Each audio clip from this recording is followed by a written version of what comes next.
Hello students, welcome back to our channel. How are you all? I hope you all are good. So आपने मेरी बहुत सी videos देख ही रही होंगी मेरे चैनल पे. आई होप आपको वो हेल्पफुल लगी होगी.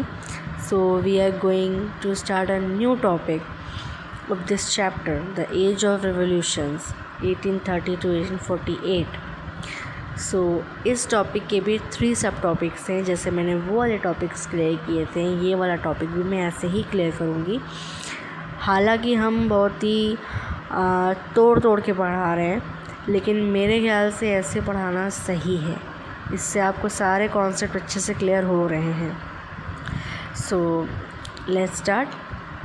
Okay, the age of revolutions. अब इसमें क्या था बच्चों कि कांग्रेस ऑफ वीना के बाद कंजर्वेटिव गवर्नमेंट ने क्या किया, यूरोप में मोनार्की को दोबारा स्ट्रॉन्ग बना दिया. राइट. उन्हें लगता था कि अगर किसी किंग को पावर दे दी गई और लिबरलिज्म को कंट्रोल कर दिया जाए तो यूरोप में फिर से स्टेबिलिटी आ जाएगी. लेकिन ऐसा नहीं हुआ. लिबरलिज्म और नेशनलिज्म के आइडियाज़ धीरे धीरे यूरोप के अलग अलग कंट्रीज़ में स्प्रेड होते रहे. प्रोफेसर्स, टीचर्स, लॉयर्स, बिजनेसमैन जैसे एजुकेटेड मिडिल क्लास ने क्या किया, पॉलिटिकल रिफॉर्म और फ्रीडम की डिमांड करने लगे. राइट. इसी वजह से नेशनलिज्म और लिबरलिज्म का जो कनेक्शन है रेवोल्यूशन से और जुड़ गया था. अब सबसे बड़ी रेवोल्यूशन जो हुई थी वो जुलाई 1830 में फ्रांस में हुई. कांग्रेस ऑफ वीना के बाद बॉर्बन डायनेस्टी को दोबारा पावर दी गई थी. लेकिन फ्रांस लोग ने क्या किया, इस सिस्टम से खुश नहीं थे. इसलिए लिबरल रेवोल्यूशनरीज ने बॉर्बन किंग को हटा दिया और लुइस फिलिप्स को रूलर बना दिया गया. इस बार क्या हुआ कि फ्रांस में कॉन्स्टिट्यूशनल मोनार्की इस्टेब्लिश हुई. ठीक है, जहाँ किंग की पावर्स कॉन्स्टिट्यूशन के अकॉर्डिंग चलती थी. ये जो लिबरलिज्म की जो एक इम्पॉर्टेंट सक्सेस बन गई थी. समझ लो इस चीज़ को. अब क्या हुआ, फ्रांस की जो कह लो, जो फ्रांस की जुलाई रेवोल्यूशन का जो इम्पैक्ट था वो सिर्फ फ्रांस तक ही लिमिटेड नहीं था. ऑस्ट्रिया के जो चांसलर मेटरनिच ने कहा कि when France sneeze the rest of Europe catch cold.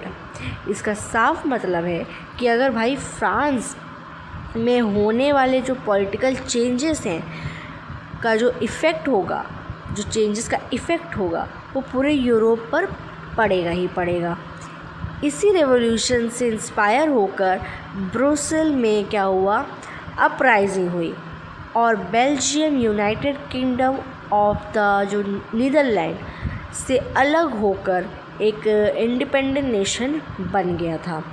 इसी पीरियड में ग्रीस का इंडिपेंडेंट मूवमेंट भी नेशनलिज्म का एक इम्पॉर्टेंट एग्जाम्पल बन गया था. ग्रीस कई सालों से ऑटोमन एम्पायर के कंट्रोल में था. अब क्या हुआ, 1821 में ग्रीक ने इंडिपेंडेंस के लिए मूवमेंट शुरू की. यूरोप के कई राइटर्स, आर्टिस्ट और इंटेलेक्चुअल ने भी ग्रीस को सपोर्ट किया. ठीक है. Famous English poet Lord Byron भी इस मूवमेंट से जुड़े रहे और उन्होंने इसको सपोर्ट किया. 1824 में क्या हुआ, उनकी डेथ हो गई. आखिरकार 1832 के ट्रीट ऑफ कंस्टेंटिनोपल ने के बाद ग्रीस को ऑफिशियली एक इंडिपेंडेंट नेशन के रूप में रिकॉग्नाइज कर दिया गया था. सो ये टॉपिक की क्या थी, बिगिनिंग थी. राइट.